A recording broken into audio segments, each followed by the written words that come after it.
Have you ever wondered what is your Spanish CEFR reading level? Well, I want to tell you about a tool called the Duolingo CEFR Checker that I think you're going to really like. My name is Franklin, and this is First1000hours.com. Don't give up on your language learning marathon. You can make it. You can make it. Through your first 1,000 hours. And so the Duolingo CEFR Checker is something I'm going to show you in just a second. And like I said, I think that this is going to help you to look at your reading level. So we're going to go right there, and you can see the Duolingo CEFR Checker on the screen. And I need to change this from English to Spanish, obviously, right? Because we're going to test out the Spanish CEFR level. So I'm going to go right back here. I'm going to change this to Spanish, and then I'm going to go to my first Spanish book that I read and copy and paste the first chapter of the first book that I read.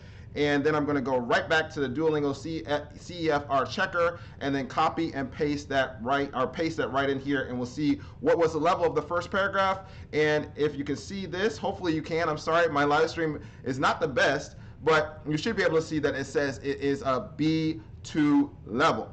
And I did something else as well. I copied and pasted the whole chapter of the first Spanish book that I read, and we'll look at what the level is according to Duolingo. And so we'll go there right now, and if you can see right here, it says that that was a C level as well.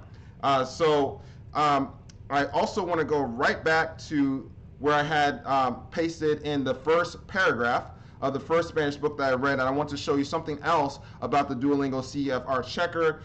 It has right here on the screen, it says Spanish words predicted CEFR. And so if I hover over this, I can see like words that they determine are A1 words or A2 words, B2, B1, B2, C level words. And the C level words would be things like revelación, celestial, suple. The B2 words would be things like naturaleza, testimonio, sabiduría. So it kind of gives me an idea of how the Duolingo CEFR analyzer works. Now you might be wondering, what is CEFR?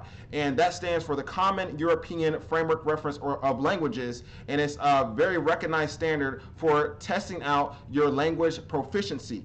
And if you want to know more about CEFR, then you can go ahead and click this link right up here, and that will give you a pretty good concise video to let you know a little bit more about CEFR levels. But basically what that means is that the A1 and A2 levels are beginner levels, B1 and B2 are intermediate levels, and then you have C1 and C2 that are the advanced levels.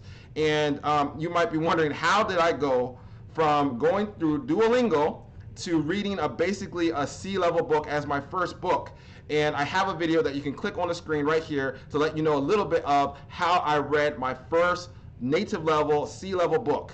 And I think that the Duolingo CEFR Checker is nice. I like it because people talk about CEFR in the language learning community, and so I think that this tool is nice. I haven't seen any videos really on YouTube about this, but I think it needs a little bit more coverage. But I want to caution you not to get so caught up in the CEFR levels. It's good for kind of having a general knowledge, but don't try to limit yourself to going on a low level. You can go higher than what you think. And for myself, one of the things I thought was, it's a principle of the mind that the mind is going to adapt to whatever I focus on. So I want to focus on hard and challenging things, and I also believe the Lord will help me as well. So I'm going to look at the live chat, and I see that there's no questions. I want to thank everybody for coming. I mean, I think there's just one person here, but I do want to let you know as well that I do have a Duolingo playlist. So if you want to find out my opinion on Duolingo, you can click that playlist, and then you can also click a video that YouTube recommends, and I hope to see you in the next video.